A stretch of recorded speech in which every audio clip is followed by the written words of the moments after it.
Well, hello there and good morning, faithful listeners. Today we're going to be in the last episode of 2 Kings. We're going to talk about God's faithfulness to his people in spite of the fact that even at the very end of everything, they still couldn't be faithful to him. That's coming up in just a moment.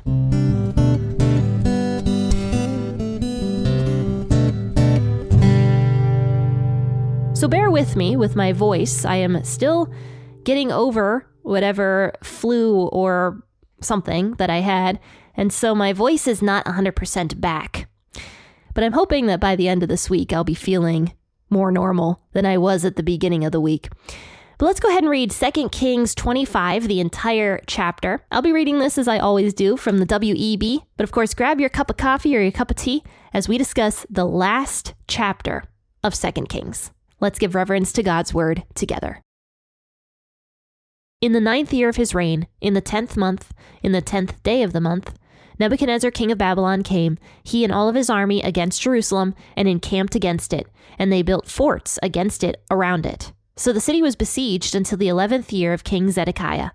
On the 9th day of the 4th month, the famine was severe in the city, so that there was no bread for the people of the land. Then a breach was made in the city, and all the men of war fled by night by the way of the gate between the two walls, which was by the king's garden. Now the Chaldeans were against the city around it, and the king went by the way of the Arabah. But the Chaldean army pursued the king and overtook them in the plains of Jericho, and all of his army was scattered from him. Then they captured the king and carried him up to the king of Babylon to Riblah, and they passed judgment on him. They killed Zedekiah's sons before his eyes, then put out Zedekiah's eyes, bound him in fetters, and carried him to Babylon. Now in the 5th month, on the 7th day of the month, which was the 19th year of King Nebuchadnezzar, king of Babylon, Nebuzaradan, the captain of the guard, a servant of the king of Babylon, came to Jerusalem. He burned Yahweh's house, the king's house, and all the houses of Jerusalem. He burned every great house with fire. All the army of the Chaldeans, who were with the captain of the guard, broke down the walls around Jerusalem. Nebuzaradan, the captain of the guard, carried away captive the rest of the people who were left in the city, and those who had deserted to the king of Babylon, all the rest of the multitude. But the captain of the guard left some of the poorest of the land to work the vineyards and the fields. The Chaldeans broke up the pillars of bronze that were in Yahweh's house and the bases and the bronze sea that were in Yahweh's house, and carried the bronze pieces to Babylon.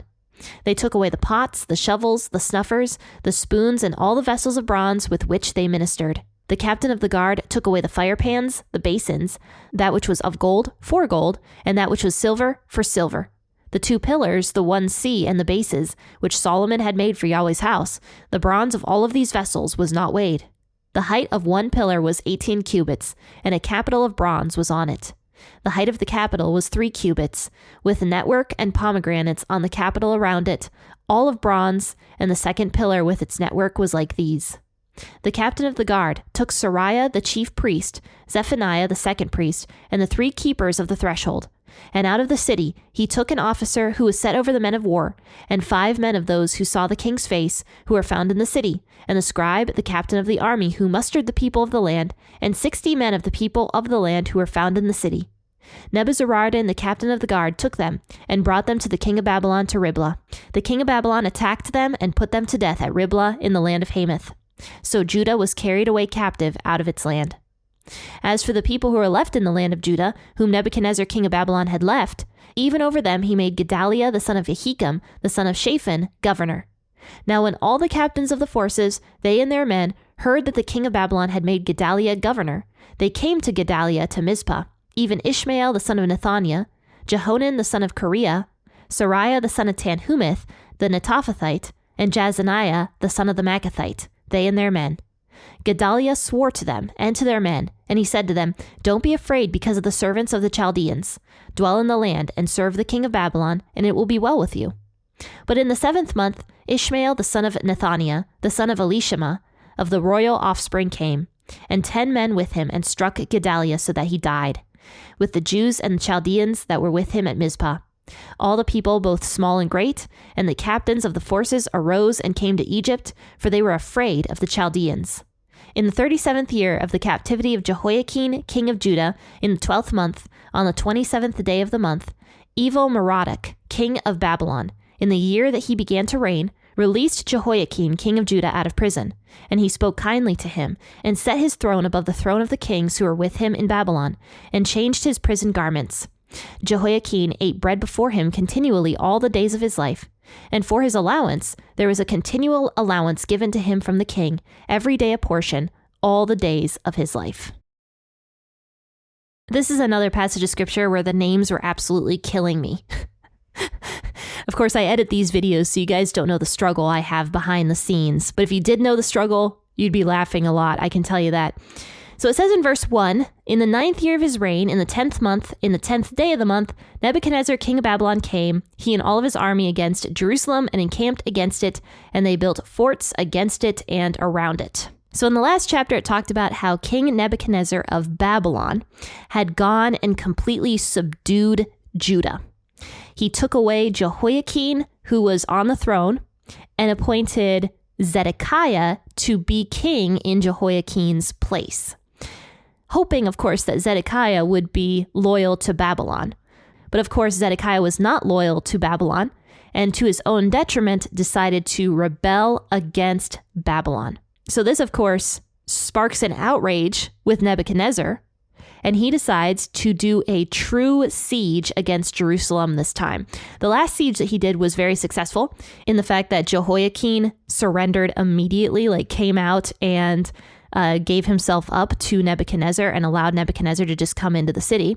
Nebuchadnezzar took away quite a few people that lived in Jerusalem and left a lot of the poor people, then appointed Zedekiah as the next king of Judah. But Zedekiah needed to rock the boat, even though Jeremiah the prophet kept telling Zedekiah, do not rock the boat, just be under Babylon's reign, because God has done all of this. You cannot fight against the will of God. But Zedekiah was like, nah, I'm going to fight against the will of God. So what ends up happening is Nebuchadnezzar comes out and does a siege for 2 years on Jerusalem, and this destroyed Jerusalem, completely destroyed it. There was so much poverty and sickness in the city that Nebuchadnezzar was able to go in. It says in verse 2, the city was besieged until the 11th year of King Zedekiah.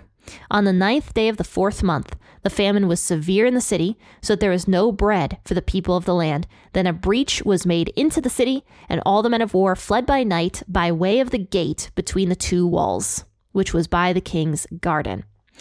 So Nebuchadnezzar is very successful at this siege. The people are starving inside of the city because they're unable to get any food coming into the city. Now, apparently, historically, the way Nebuchadnezzar would set up sieges, he did it so that people could leave the city but could not enter. And anybody that left, he would just take them. Now, a lot of sieges, people couldn't leave or enter. But Nebuchadnezzar at least was a little bit more kind in the fact that if anybody wanted to leave the city, they were allowed to. However, if they did, they were immediately captured by Babylon. But eventually, the city becomes so poor, so stricken with hunger, that Nebuchadnezzar is able to go in. And Zedekiah takes this opportunity to leave by a different way. Apparently, he left by the way of the king's garden. But what he didn't know was that the Chaldeans were also against the city surrounding it. Now, the Chaldeans were different than the Babylonians, even though sometimes historically they were the same people. I know, it's very confusing. But the Chaldeans lived in the southernmost part of Babylon, which of course today is modern day Iraq. The Chaldeans were very smart people. They were highly educated. They helped the Babylonians many times. And in fact, many Babylonian kings were actually Chaldean to start. So the Chaldeans and the Babylonians were technically different people, but they lived in the same area and they helped each other out and kind of were just the same people, if that makes any sense. So the Chaldeans, of course, were helping the Babylonians here. And it says that they were also surrounding the city. And apparently King Zedekiah and his army didn't know about this. So when they try to flee from a different way, they run directly in to the Chaldean army. It says the Chaldean army pursued the king and overtook him in the plains of Jericho, and his army was scattered from him. So they captured the king and carried him up to the king of Babylon to Riblah, and they passed judgment on him. They killed Zedekiah's sons before his eyes, then put out Zedekiah's eyes, bound him in fetters, and carried him to Babylon. Now that was a very cruel form of punishment because they didn't kill Zedekiah. Instead, what they did was ensured that the last thing Zedekiah would ever see was his own sons being killed right before his eyes, before he has them put out. So they blinded Zedekiah right after killing his sons right in front of him. Really, really cruel form of torture. Now, God actually predicted that this was going to happen to Zedekiah in Ezekiel chapter 12, verse 13. God said to Ezekiel, talking about Zedekiah, I will bring him to Babylon, to the land of the Chaldeans, yet he will not see it, though he will die there. And I'm sure that was kind of like a riddle when God first gave it to Ezekiel, because Ezekiel's probably like, how is King Zedekiah going to go to Babylon and yet die there but not see it?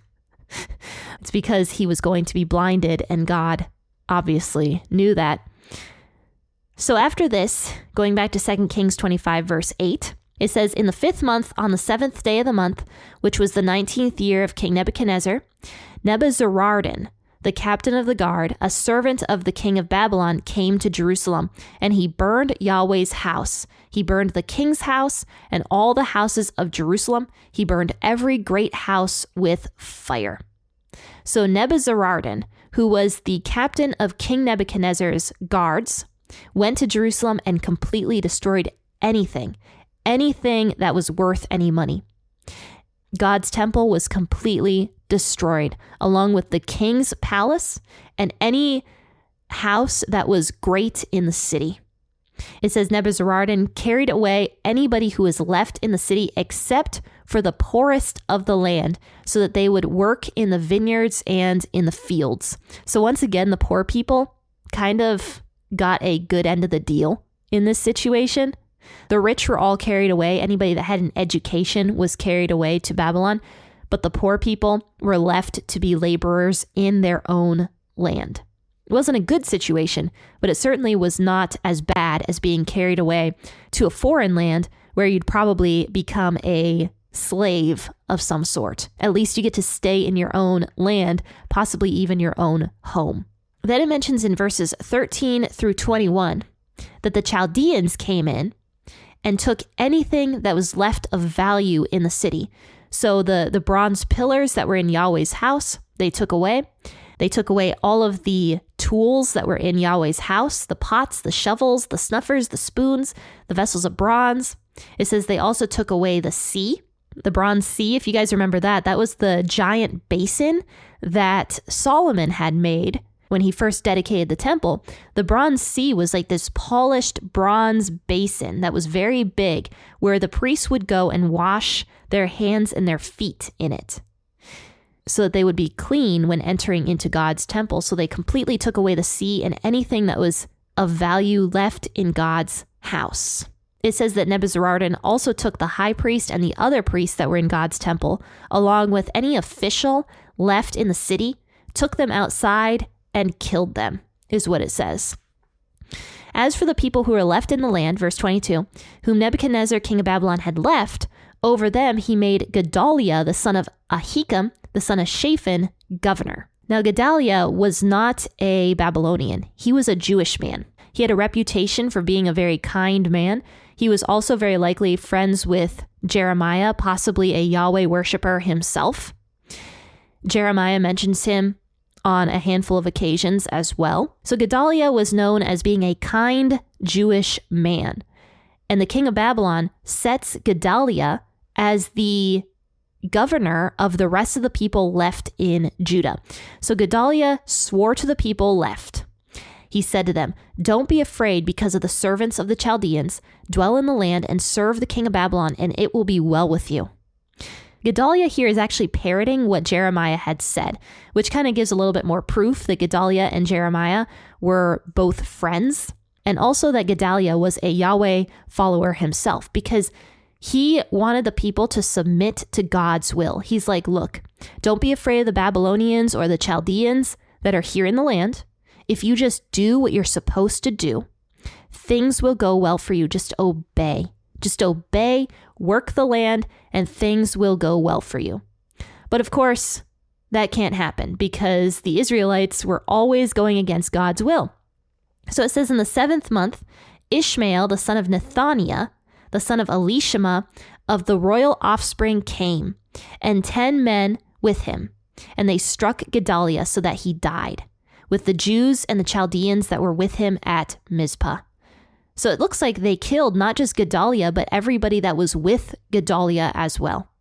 Because they were angry that Gedaliah, I guess, was in cahoots with Babylon. They were angry that Gedaliah was telling them to submit. So when all of the people hear that Gedaliah is dead along with all the men that were with him, they become terrified. And everybody, all the people, leave to go to Egypt because they are scared of what Nebuchadnezzar is going to do to them when he comes back to Judah and finds that Gedaliah and everybody else has died.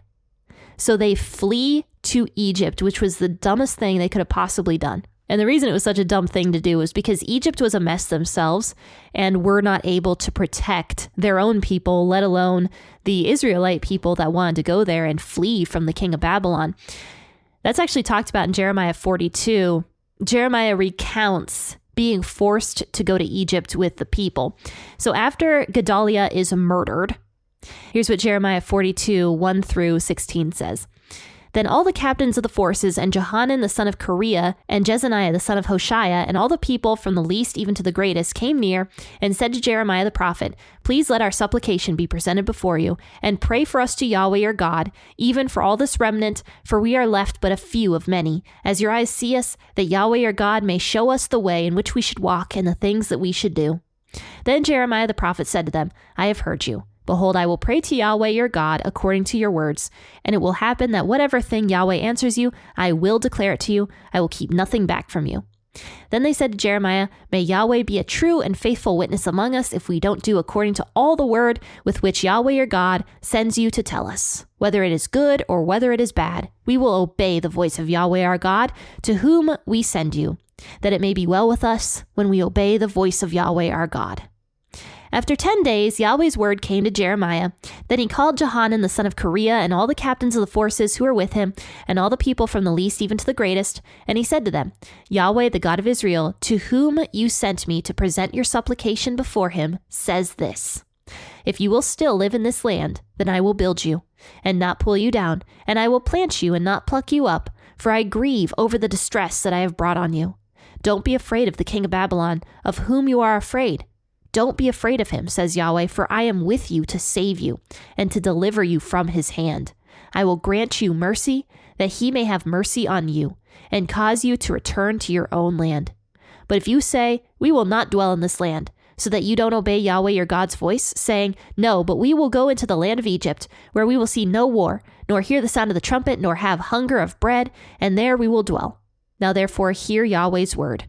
O remnant of Judah, Yahweh of armies, the God of Israel says, if you indeed set your faces to enter into Egypt, to go and live there, then it will happen that the sword which you fear will overtake you there in the land of Egypt, and the famine, which you are afraid, will follow close behind you in Egypt, and you will die there. And of course, in the next chapter, it talks about how the people did not listen to God's voice, even though he directly told them through Jeremiah that they should not go into Egypt. And in fact, if they remain in the land of Judah, that Nebuchadnezzar will actually be merciful to them, and they will be very successful in the land. God actually even says that they will be so successful that he will build them up from almost nothing. But then God says, knowing what the people really wanted to do, if you go to Egypt to try to flee from Nebuchadnezzar, you're actually going to die in Egypt. And the people got so angry at God's words and at Jeremiah for relaying God's words that they actually bound Jeremiah and forced him to go to Egypt with them.